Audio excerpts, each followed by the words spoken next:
السلام علیکم ورحمۃ اللہ وبرکاتہ۔ محترم خواتین و حضرات، حکیم محمد ضیاء مطب ابن طبیب آپ کی صحت کے حبیب کی جانب سے آپ کی خدمت میں ایک بار پھر حاضر ہوں ایک نئے ٹاپک کے ساتھ۔ جیسا کہ آپ احباب کو علم ہے کہ علاج بالغذا کیا ہے، اس موضوع پر میں آپ احباب سے تفصیلی گفتگو کر رہا ہوں۔ اس سیریز میں آج کا جو عنوان ہے کہ علاج بالغذا میں پرہیز کی کیا اہمیت ہے، چونکہ آپ احباب بخوبی جانتے ہیں کہ ایلوپیتھک احباب جو ہیں ان کو نہ تو پرہیز کا پتہ ہوتا ہے اور نہ ہی وہ انسان کی غذا کے بارے جانتے ہیں کہ یہ کیا کر سکتی ہے اور کیا نہیں۔ یہی وجہ ہے کہ ہزاروں کروڑوں روپے کے ٹیسٹ اور ادویات کے باوجود مریض جب تک پرہیز نہ کرے اسے افاقہ نہیں ہوتا، اور اگر جو عارضی افاقہ ہوتا ہے کسی ایک مرض کے ٹھیک ہونے کے بعد 3 مرضیں اور پیدا ہو چکی ہوتی ہیں، اور یہ سلسلہ چلتا چلا جاتا ہے حتیٰ کہ مریض بے بس ہو کر لاچار ہو کر اپنے آپ کو لا علاج سمجھتا ہے۔ سامعین محترم، جیسا کہ میں گزارش کر چکا ہوں کہ انسان کا بھی ایک مزاج ہے، دوا کا بھی ایک مزاج ہے، خوراک کا بھی ایک مزاج ہے، بعینی ہی اسی طرح انسان کے جذبات کا بھی ایک مزاج ہوتا ہے، جس کو میں اسباب ستہ ضروریہ کے بعد انسانی جذبات پر کچھ مختصر گزارشات آپ کے سامنے رکھ چکا ہوں، کچھ انشاءاللہ مزید آج کروں گا۔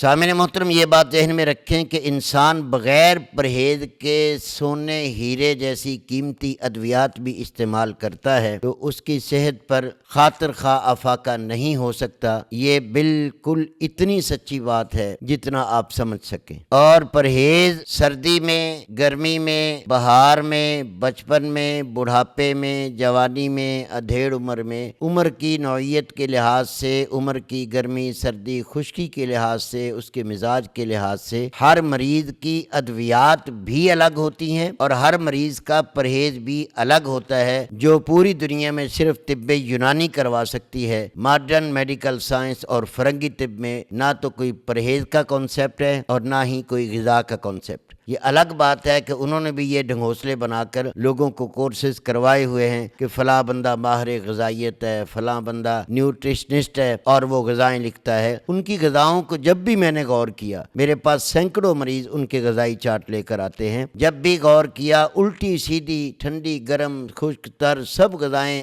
آگے پیچھے ترتیب دی ہوتی ہیں، اور اس ترتیب کے اندر صرف وٹامن کو دیکھا جاتا ہے، منرل کو دیکھا جاتا ہے، اس چیز کے مزاج کو نہیں دیکھا جاتا۔ یہی وجہ ہے کہ علاج مکمل کامیاب نہیں ہو سکتا۔ تو طب یونانی چونکہ علاج کے اندر پرہیز کو مقدم رکھتی ہے، کیوں کہ اصول طب یونانی یہ ہے کہ انسان کی بیماری کی حالت میں اور جب انسان مختلف امراض میں گھر جاتا ہے تو اس کے مزاج کو چیک کرنے کے بعد سب سے زیادہ اس کی غذا پہ اہمیت دی جاتی ہے، کیونکہ آپ اور میں بخوبی جانتے ہیں محترم خواتین و حضرات کہ انسان کبھی بھی ادویات کھا کر بیمار نہیں ہوتا۔ کبھی بھی ایسا نہیں ہے کہ وہ ملٹی وٹامن کھا رہا ہے، منرل کھا رہا ہے، یہ کر رہا ہے، وہ کر رہا ہے، دوائیاں، ٹیکے، گولیاں، انجیکشن، اس سے بیمار نہیں ہوا۔ حالانکہ جب وہ صحت مند تھا اس نے عام کھانا پینا ہی کھایا ہے، چاہے جائے کہ وہ ہوٹلنگ سے کر لے، چاہے جائے کہ وہ گھر کے کچن سے کر لے، اس کھانے پینے کے رد و بدل سے اس کے ٹیشوز میں تبدیلی آتی ہے، اس کے بلڈ میں تبدیلی آتی ہے، اس کے آرگن میں تبدیلی آتی ہے، چونکہ اللہ رب العالمین نے آرگن کے مزاج بھی الگ الگ، اعضاء کے مزاج بھی الگ الگ بنائے، اور دماغ کا مزاج جیسے سرد تر رکھا ہے، اور سودا کا مزاج جسے بلیک بائل کہتے ہیں یہ خشک اور سرد رکھا ہے، اور اللہ پاک نے خون کا مزاج گرم اور تر رکھا ہے، آکسیجن کا مزاج بھی گرم اور تر رکھا ہے، لیور کا مزاج اللہ نے گرم اور خشک رکھا ہے تاکہ اس میں بائل پیدا ہو جائے۔ اب یہی غذائیں اللہ رب العالمین نے ہر چیز کے اندر کسی میں بائل کی زیادتی، کسی میں سودا کی زیادتی، کسی میں بلغم کی زیادتی، کسی میں خشکی کی زیادتی۔ خاص طور پر میں ان احباب سے گزارش کروں گا جو بہت ہی لبرل ذہن رکھ کر کہتے ہیں کہ جی غذاؤں کا کیا ہے، بس یہ اینٹی بائیوٹک کھا لو تو کام ہو گیا۔ ہاں کام تو ہو جاتا ہے لیکن صحت بگڑتی ہے، سدھرتی نہیں۔ جو عارضی آپ لوگوں کو افاقہ آتا ہے اس کا بھی میں ذکر کرتا چلا جاؤں کہ وہ عارضی افاقہ آپ کی اچھی غذا سے، آپ کی واک ذوق سے آپ کے جسم کی ڈیمانڈ کے مطابق جب آپ اپنی امیونٹی کو سیف رکھ لیتے ہیں تو امیونٹی اور قوت مدبرہ بدن یہ دونوں جب آپ کی ہیلپ کر پاتی ہیں تب آپ سمجھتے ہیں کہ جی ہمیں ڈاکٹر نے جو کیمیکل لکھ کے دیے اس سے افاقہ آ گیا۔ سوال ہی پیدا نہیں ہوتا کیا جتنے بھی کیمیکل ماڈرن میڈیکل سائنس تیار کر رہی ہے کوئی ایک ڈاکٹر کوئی ایک پروفیسر یہ دعویٰ کر سکتا ہے کہ یہ ہماری دعائیں جو ہے جو ہماری ادویات ہیں یہ جس میں انسانی کا حصہ بنتی ہیں یہ جزو بدن بنتی ہیں یا صرف خون کو متاثر کر کے وقتی طور پر گرم سرد خشک کر کے جو کہ ان کے نظریے میں نہیں ہے وہ صرف جراثیموں کو ماریں گے وہ خارج ہو جاتی ہیں۔ یہی وجہ ہے کہ ایلوپیتھک ادویات کی زیادتی سے آپ کا جگر آپ کا معدہ آپ کا گٹ آپ کی آنتیں آپ کا بلڈ پریشر آپ کی کڈنی کیونکہ یہ سارا خون سے دوائیوں کا مواد خارج ہو رہا ہوتا ہے کڈنیوں سے گردوں سے جب آپ کی کڈنی اس سے متاثر ہوتی ہے تو رفتہ رفتہ نیفرون بھی متاثر ہونے لگ جاتا ہے۔ طب یونانی کی طرف آئیے اس کی تقریباً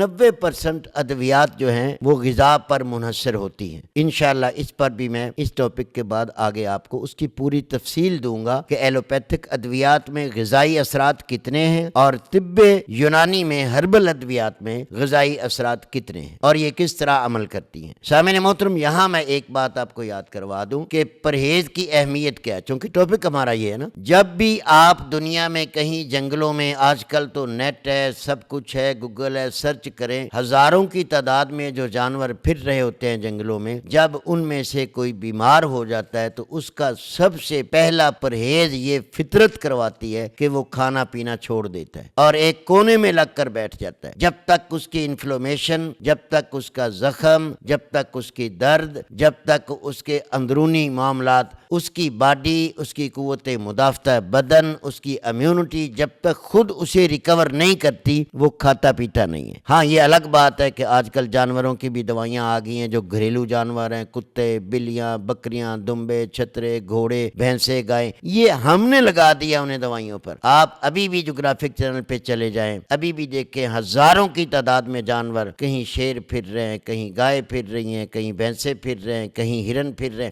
ان کا کون ڈاکٹر ہے انہیں کون جا کر اینٹی بائیوٹک دیتا ہے انہیں کون جا کر اسٹیرائڈ دیتا ہے۔ مچھلیوں میں اربوں مچھلیاں پھر رہی ہیں کبھی کوئی ایک دوسری کو کاٹ بھی لیتی ہے کوئی مچھلی بچ کر نکل جاتی ہے لیکن اس کے گوشت کا ٹکڑا نکل جاتا ہے اس پر کون سپریٹ لگاتا ہے اس پر کون پٹیاں کرتا ہے وہ مالک کرتا ہے کس نظام کے تحت نیچرل قدرتی اور فطرتی وہ مچھلی دوبارہ اپنا جسم پیدا کر لیتی ہے اور ٹھیک ہو جاتی ہے۔ اسی طرح میں نے صرف یہ آپ کو ایک مثال سمجھائی ہے کیونکہ آپ کو پتہ ہے میں مثال دیتا ہوں اللہ نے قرآن کریم میں مثالیں دے کر سمجھایا مثال دے کر سمجھانے سے بات سمجھ میں آتی ہے۔ اب انہی باتوں کو لے کر آپ سوچتے چلے جائیے آپ کے دماغ میں دنیا کا کتنا نظام آئے گا جو بگڑنے کے بعد خود سدھرتا ہے اور فطری طریقے سے۔ سامعین محترم جب جانور اپنا کھانا پینا چھوڑ سکتا ہے تو مطلب انسان تو اشرف المخلوقات ہے اسے تو سب سے پہلے سوچنا چاہیے کہ میرے اندر جو نظام بدل رہا ہے میرے اندر جو سوزش آ گئی ہے انفلومیشن آ گئی ہے جو کسی چیز کی بیماری کا سبب بن گیا ہے اس کے لیے کون سی غذا چاہیے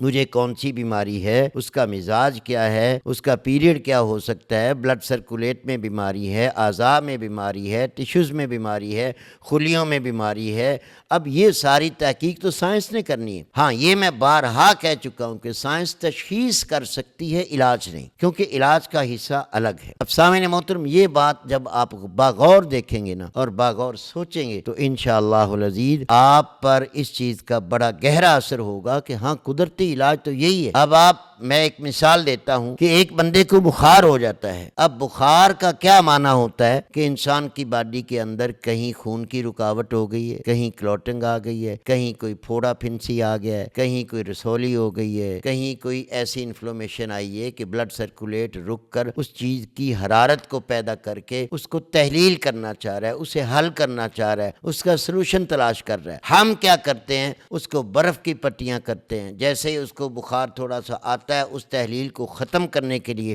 ہاں اسی وقت ہی ہم برف کی پٹیاں شروع کر دیتے ہیں۔ یہ سائنس کی بہت بڑی جہالت ہے کو جہالت نظر نہیں آئے گی میں یہاں ذکر کروں گا آج تک کی سائنس جہالت میں ڈوبی ہوئی ہے۔ بخار کا علاج مزید حرارت کو بڑھانا ہے مزید پسینے کو لانا ہے یہ برف کی پٹیاں یہ ٹھنڈے علاج یہ جہالت ہے۔ جہاں کوئی بھی غلط ہوتا ہے میرا حق ہے میں ایز اے طبیب یہ حق رکھتا ہوں کہ آپ کی جتنی بھی باتیں درست ہیں ان کی میں تائید کروں، اور جتنی باتیں آپ لوگ غلط سائنس، غلط مت کو اپنا کر بیٹھے ہوئے ہیں ان کے پہ میں تنقید کروں۔ اور یہ تنقید اور تائید میری کوئی اپنی مشہوری کے لیے نہیں ہے، یہ میری ویڈیوز قیامت تک برقرار رہیں گی، آج نہیں تو کل آپ کو سمجھ آئے گی کہ ہاں ادارہ ابن طبیب نے جو ویڈیوز بنائی تھی۔ کبھی یاد رکھیے گا میری زندگی کے بعد بھی ان ویڈیوز کو ضرور میڈیا بھی آئے گا، وہ بھی تبصرہ کریں گے، آنے والے لوگ بھی تبصرہ کریں گے کہ ہاں یہ فطری علاج تھا۔ ابھی سائنس کو اس فطری علاج کو سمجھنے میں میری نظر میں 60-70 سال اور لگیں گے، پھر یہ مزاج سمجھا جائے گا، پھر یہ فطرت سمجھی جائے گی،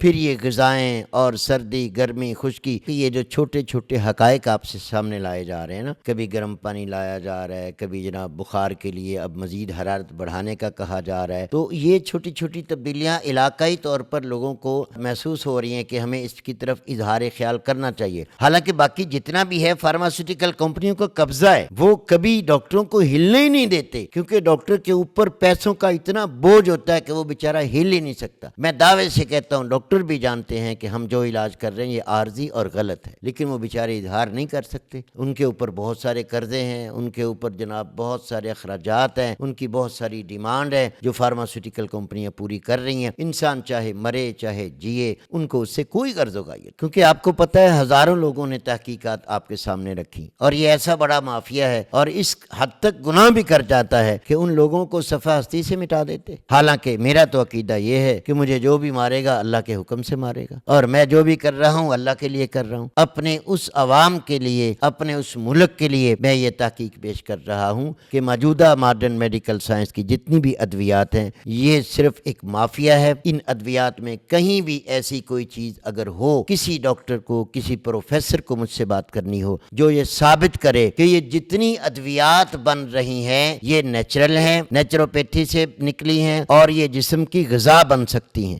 جبکہ میں ہربل طبیب ہو کر یہ دعویٰ کرتا ہوں کہ طب یونانی کا یہ شیوا ہے کہ جتنی بھی ادویات بنائی جاتی ہیں ان میں سب سے پہلی اہمیت علاج بالغذا کو ہے، کیونکہ طب یونانی یہ کہتی ہے کہ غذا 50% اثر کرتی ہے اور نفسیاتی ماحول 25% اثر کرتا ہے، اور پھر ادویات جو ہیں وہ 25% اثر کرتی ہیں۔ یاد رکھو معجون حبشیاں بیچنے والے، یاد رکھو ٹیمنگ کی گولیاں بیچنے والے، وہ حکیم بھی جو بندروں کی طرح کھیل کھیل کے چڑھ چڑھ کے لوگوں کو کچھ کا کچھ بیچ رہے ہیں، انہیں بھی علم نہیں ہے کہ جب تک مریض کی غذا نہ بدلی جائے 50% اس کا اثر ہوتا ہے غذا کا، 25% پرہیز اور نفسیات کا، 25% ادویات کا۔ یہ طب یونانی کا ایک شیوا ہے۔ اب آپ نے دیکھا نا 50% تو آپ پہ غذا اثر کرتی ہے، یہ ڈاکٹر غذا بتا ہی نہیں سکتا، دوا کیسے اثر کرے گی؟ پھر طب یونانی میں جتنی میڈیسن ہیں اکثر وہ 80 سے 90% غذائی اثرات رکھتی ہیں۔ انشاءاللہ اس پر میں نیکسٹ ویڈیو پہ بات کرتا ہوں، آپ کو سمجھ آئے گی۔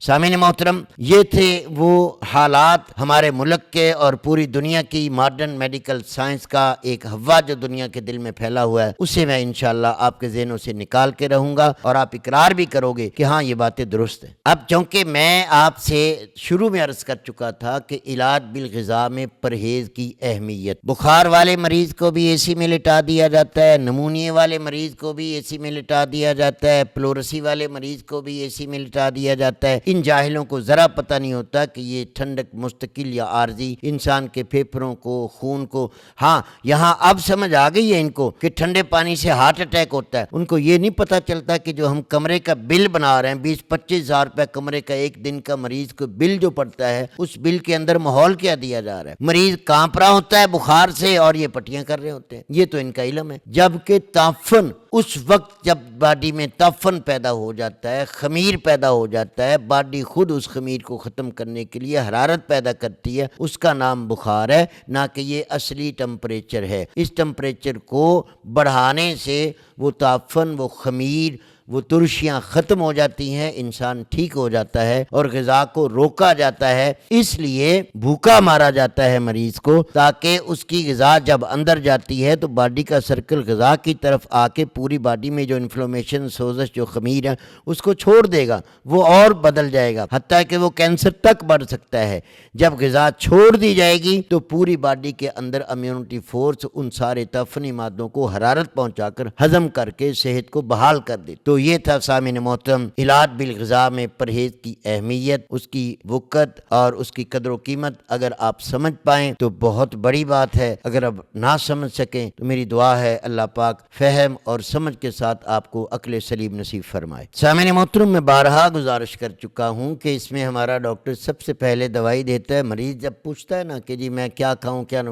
بس یہ دودھ نہ کھانا، لسی پی رہی ہے، بس جب جو مرضی کھاؤ، اکثر کی عادت ہوتی جو مرضی کھاؤ، کیونکہ ان کو پتہ ہی نہیں ہوتا۔ اسی طرح جو جاہل حکیم ہیں انہیں اپنی دوائی پہ بھروسہ ہوتا ہے کہ جی یہ 4 گولیاں کھائیں جی مردانہ طاقت، کیا بات۔ ہم جیسے جاہل لوگ بیٹھے آرڈر آن لائن دیے جا رہے ہیں اور کھائے جا رہے ہیں۔ تو سامعین محترم، جب تک آپ کو کوئی طبیب، کوئی ڈاکٹر آپ کو یہ نہ بتائے آپ کا مزاج کیا ہے، آپ کے بلڈ کا اس وقت کمبینیشن کیا بن چکا ہے، اس میں رطوبات پلازما کی جاتی ہے، اس میں ڈی ہائیڈریشن خشکی کی جاتی ہے، اس میں ایپیتھیلیل سیل گرمی کی جاتی ہے، اس میں نروس ٹیشوز تری کی جاتی ہے، جب تک ان چیزوں کی تحقیق آج نہیں تو کل، میں دعویٰ کرتا ہوں پوری ماڈرن میڈیکل سائنس کو واپس آنا پڑے گا، سوائے ان مافیا کے۔ اور مافیا جو ہے وہ آپ کو پتہ ہے کام کر رہا ہے۔ آپ نے دیکھا ہے کہ آج کل سوشل میڈیا پر جن بیچاروں کو کوئی 4 آنے مل جاتے ہیں نا ویوز کے، وہ کوئی لونگ بتا رہا ہے، کوئی دار چینی بتا رہا ہے، کوئی اجوین بتا رہا ہے، کوئی پودینہ بتا رہا ہے، کوئی چیا سیڈ بتا رہا ہے، کوئی جناب مورنگا بتا، ان ساروں کو میں دعویٰ کرتا ہوں 1% بھی ان غذاؤں کا جو یہ بتلا رہے ہیں ان کے مزاج کا انہیں علم نہیں۔ محترم خواتین و حضرات، بچیے ان جاہلوں کی ویڈیوز سے، اور ان جاہلوں کو کبھی سوال کیجئے گا کہ کتنے کھانے ہیں، کتنے دن کھانے ہیں، کیوں کھانے ہیں، اس کا فائدہ کیا ہے، کچھ بھی نہیں۔ تو یہ جہالت سے آپ بچتے رہیے، ابن طبیب سے جڑے رہیے، فری چیک اپ، فری مشورہ واٹس ایپ پہ آپ لے سکتے ہیں اور اپنے مزاج کو جان سکتے ہیں۔ امید کرتا ہوں یہ میری گفتگو آپ کو بھی اور بھائی ابرار الحسن کو، جن کے لیے اسپیشل میں یہ سیریز بنا رہا ہوں، ان کو بھی سمجھ آ جائے گی۔ السلام علیکم ورحمۃ اللہ وبرکاتہ۔ مطب ابن طبیب پر free online check up کیا جاتا ہے۔ ابھی ہمارے واٹس ایپ نمبر پر رابطہ کریں اور گھر بیٹھے اپنا مزاج معلوم کریں۔ اپنے مزاج کے مطابق غذائی چارٹ یا دوا کا کورس منگوائیں۔ آئیں فطری اور قدرتی طریقہ علاج کی طرف، مطب ابن طبیب کے ساتھ۔